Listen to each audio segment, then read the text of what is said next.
Деца, тинејџери, родители и наставници ќе добиваат совети од стручни лица со цел справување со емоционални, семејни и лични предизвици.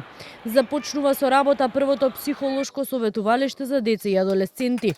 Центарот, кој е единствен од ваков тип во земјава, ќе функционира како дел од Институтот за јавно здравје, а директорката на ИАЗ Марија Андоновска вели, прегледите ќе се закажуваат преку мој термин.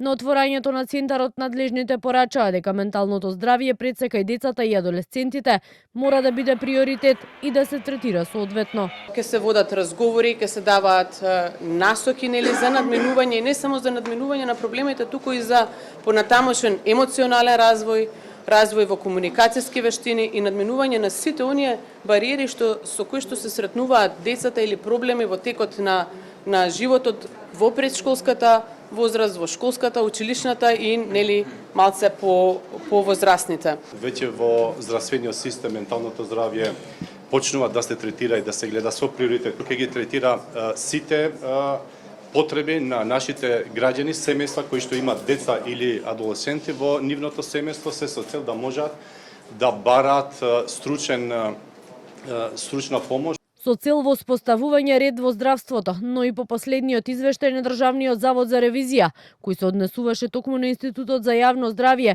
во кој беше нотирано дека 30 на луѓе со години неоделена работа земале плата, али и најави нови апаратчиња за откуцување, привлез и излез од работните места. Станува збор за апарати на кои вработените ќе треба да се откуцуваат со фингерпринт, нешто што веќе се применува во Министерството за здравство.